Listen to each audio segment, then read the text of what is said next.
As everyone knows currently, AI is coming to the forefront of everything we do, from technology to purchases to even suggestions. So today, what we're going to do is we're going to ask ChatGPT what my next supercar should be. So first of all, we're going to start off pretty simple, and let's get into it.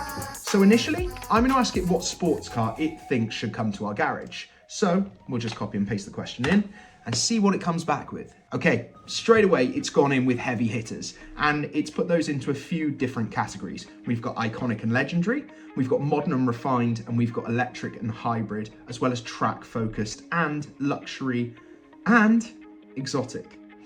So what have we got on this list? So straight away, we've got the likes of the Ferrari SF90 Stradale, which is a 1,000 horsepower hybrid supercar right from Maranello. Right then down to the Porsche 911 Turbo S, which has to be the fastest daily driver you could ever buy. And then further down, we go into stuff like the Tesla Roadster, which isn't out yet, so interesting that it makes the list.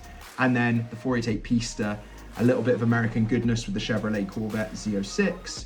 And then we have Bentley Continental, Rolls-Royce Wraith, and some mega heavy hitters with the Koenigsegg Jesko and a Pagani Huayra. So there are some massive, massive names on this list. But I don't think ChatGPT realizes that I'm not a millionaire and I'm not buying any of those cars. So let's give it a little bit more of a push in the right direction. So straight away, I'm thinking, let's make the budget 20 to 80K in British pounds, and we'll see what it comes back with. So like normal, ChatGPT came back straight away.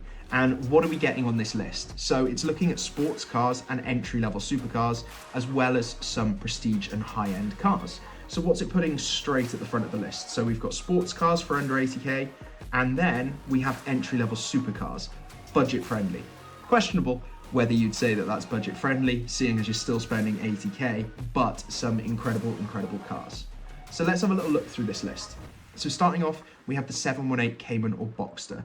This is an incredible, incredible car. In fact, I had the 987 generation with the 4-litre V6. It was an incredible, incredible car. And effectively, for under 80K, you're probably going in with a GTS model or a GT4. So an incredible, incredible selection on this list. Moving down, we have Vantages, which is pretty interesting because it's specified here the early 2010s. So obviously we could go in at a 4.3 litre, which is probably going to be around the 20 grand mark. Then going up to the 4.7 litre, which is coming in at about 35 grand.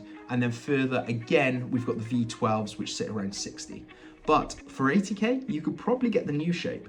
We then have an F-Type, an M2, an RS5, and then jumping into the supercars, which is way more interesting. It's saying about the Nissan GT-R R35, a Chevrolet Corvette C7, as well as a Ford Mustang Shelby, an Alfa Romeo 4C, and then going into luxury, we've got Tesla Model 3, bit questionable, an M4, and then under 40K, it's showing us some other great, great options.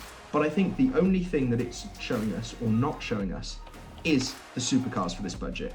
And I want to say supercars and no repeats, because when I've done this before, it's shown the Gallardo about 4 times at about 4 different pricing brackets. So let's see what it comes out with. So straight away, sticking on that list again is the Nissan GT-R R35. A lot of people call this Godzilla. It's meant to be one of the most incredibly easy cars to tune, and really, really has a testament of kind of engineering and reliability.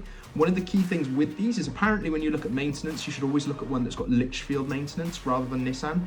It's better that they're done by someone that works with supercars day in, day out. And I think that's really shown then through service maintenance. We then have the Audi R8.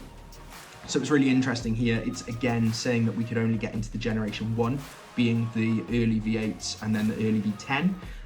You could definitely get into a V10 plus for this price. So it's pretty interesting. Probably showing that ChatGPT is maybe a bit out of date. We're not paying for it, so we're using the one that's out there, but really interesting. Moving down, we then have the Ferrari California. That's a pretty cool option. And then the Lamborghini Gallardo. Incredible, incredible cars. The Gallardo is one that's always intrigued me. And in fact, I went to look at it when I bought the 360, but I was told to stay away from them. They said, if you don't like basically lights on the dash and having constant issues, it's not the car for you. So I left that in the past and I moved on and got the Ferrari 360, which still has some lights occasionally, which we'll go over in another video, but is much, much better to live with. A little bit of a rogue card here is the Alfa Romeo 4C or the Lotus Evora S. They are really, really great cars. The only issue is I'm 6'1" and they are tiny, tiny cars, so they are definitely off the list. So I guess the issue with this is that they have piled on lots and lots of cars. And what I want is ChatGPT to tell me exactly which car to buy. So let's see what it comes back with.